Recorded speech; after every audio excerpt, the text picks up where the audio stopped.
शहबाज कलंदर को तो पहचानो, अभी उसकी नौबत ना पहचान सके तो शहबाज को क्या पहचानो। चले गए, पहुंच गए, पी रहे हैं बूटियां, शहबाज कलंदर को बदनाम कर रहे हैं। कोई अली की बूटी कोई चीज नहीं है, सब झूठ है, बकवास। ये जितने नशे वाले हैं ये क्या जाने अली कौन है।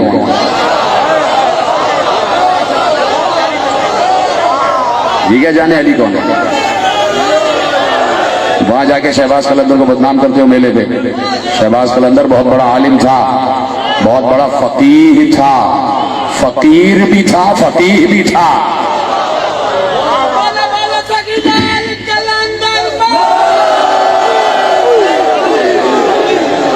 अब ये मस्त कहने से मस्ती थोड़ी होती है। शहबाज के पैगाम के मस्त हो जाओ। ये कान पकड़ा और मस्त, ये कौन सी मस्ती हुई भाई। शहबाज को पहचानते भी हो या नहीं, तो कान पकड़ा और धमाल शुरू कर दिया। ये मलंगाना जो कैफियत है ना, ये खत्म करो। शहबाज के आरिफ बनो, शहबाज के आरिफ बनो। कान पकड़ा और लगाई बूटी का चस्का, ये कौन सा शहबाज की मारिफत है। मलंग को खुद अपना पता नहीं होता कि कितना गंदा फिर रहा है, नजासत फिर रहा है, और बैतुल खला जाता है तो उसको तारक कभी नहीं पता होता। ऐसा आदमी क्या जाने कि अली कौन है।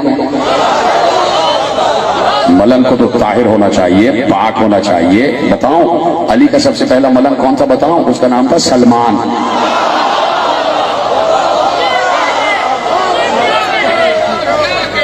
अली का सबसे पहले मलंग का नाम था सलमान। एक मलंग का नाम था अबू ज़र। ये थे अली के मलंग। और अली का जो सबसे करीबी मलंग था उसका नाम था कंबर। ऐसा मलंग था। सब निथरे हुए, सब सुथरे, सब पाको पाकीज़ा, सब जानते थे ये वजहुल्लाह है।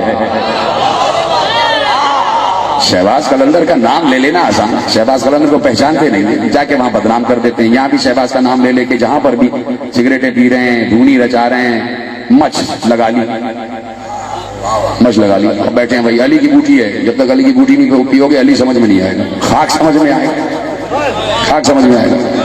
अली की विलायत का नशा अलग है, वो तो मेराज पर पहुंचा देता है। विलायत अली का नशा अलग है, वो नशा पैदा करो अपने अंदर, वो नशा पैदा करो। शहबाज कलंदर आबिदो जाहिद था, मैं भी उसको मुर्शिद मानता हूं। मेरे शहबाज कलंदर से मरासिम है, जब तक वो बुलाते नहीं मैं जाता नहीं। मुर्शिद है वो, लेकिन उनको आलिम मानो, उनको पाकीज़ा मानो, उनको फकीह मानो, उनको आलम मानो। वो इतने पढ़े लिखे इंसान थे कि उनके अहद में उन जैसा पढ़ा लिखा कोई था ही नहीं। उनकी लिखी हुई किताबें मदरसों में पढ़ाई जाती थी। शहबाज कलंदर अरबी का माहिर, फारसी का माहिर, संस्कृत का माहिर, बड़ी बड़ी जबानों का माहिर। फारसी में तो शेर कहें, अरबी में तो शेर कहें, उस आदमी ने। और इतने बुलंदी पे जाकर कहे हैं कि अपने आप को मिटा कर कहे, मिटा दिया शहबाज। कहते हैं कि शहबाज ला मकाना, शहबाज ला मकाना, बेरून से कौन मकाना। सुनोगे जुमले या छोड़ दो, दिल चाह रहा है मेरा, सुनना है कि नहीं सुनना। शहबाज ला मकाना, बेरून से कौन मकाना। तीसरा मिसरा समझ में आ जाए तो बताना। रुक रहा हूं इसीलिए मैंने कहा था पढ़ूं या नहीं पढ़ूं। शहबाज को समझना अभी मुश्किल है, अली तो बहुत बड़ी बात है। कंबर भी समझ में नहीं आया, शहबाज कहां समझ में आएगा। शहबाज ला मकाना, बेरून से कौन मकाना, मसजूद इंसो जाना, मतलब तू औशियाना। शहबाज को कौन समझा, गजल है ये, मनकबत नहीं है। शहबाज की गजल है। कहते हैं शहबाज ला मकानम, बेरून से कौन मकानम, मसजूद।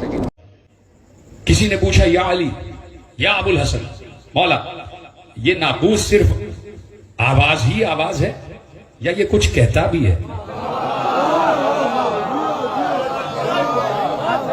अली ने कहा खुदा की कसम, अगर इन यहूदियों को मालूम हो जाए کہ اس ناقوس سے کیا آواز نکلتی ہے تو یہ پہلے ہی دن مسلمان ہو جائیں.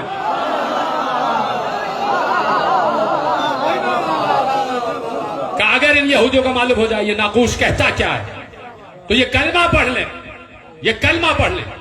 تو لوگ لرز رہے تھے، رونگٹے کھڑے ہو گئے، لوگوں کے چہرے زرد ہو گئے کہ علی کیا کہہ رہے ہیں. کہ یا علی یہ کچھ کہتا بھی ہے؟ ہاں سنو. اب علی نے فی البدی بتایا یہ ناقوس کہتا کیا. کہا سنو یہ کہتا ہے سبحان اللہ حقا حقا.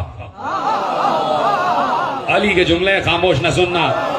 سبحان اللہ حقا حقا ان المولا صمد یبقا یعلم انا رجبا رفقا لولا حلمه كنا نشقا یا مولانا لا تهلكنا وتداركنا واستخدمنا واستغلتنا واستفقنا یا ابن الدنیا مہلا مہلا یا ابن الدنیا دقا دقا یا ابن الدنیا قرنا قرنا یا ابن الدنیا وزنا وزنا یا ذا منزا کمزا ہازا لسنا نرجو ننجو نقشا سبحان اللہ حقا حقا.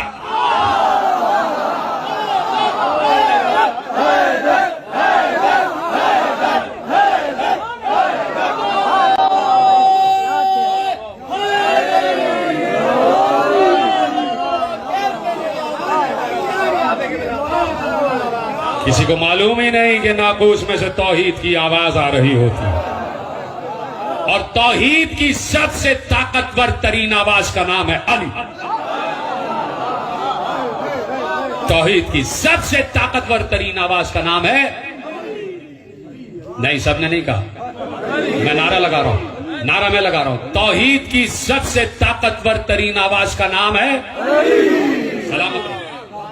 کبھی ایسا نعرہ بھی نہیں سنا ہوگا آپ نے. جب نعرہ ایسا ہو تو جواب دینے والے بھی آپ جیسے ہونے چاہیے. تو یہ ناقوس یہ 13 رجب کو علی علی کی سزا دیتا ہے.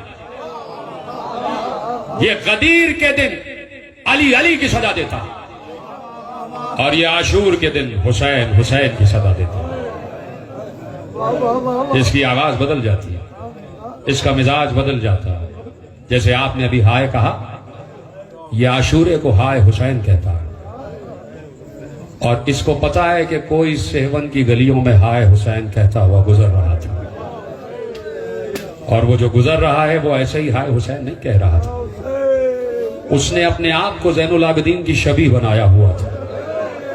اپنے ہاتھوں میں ہتھکڑیاں، پاؤں میں بیڑیاں، گلے میں طوق پہن کر، اور وہ ہائے حسین کہتا ہوا جاتا تھا. جیسے تم آج دھمال کا نام دیتے ہو، یہ دھمال ہائے حسین ہے. دھمال کرو اور تمہیں حسین یاد نہ ہو تو وہ دھمال دھمال نہیں.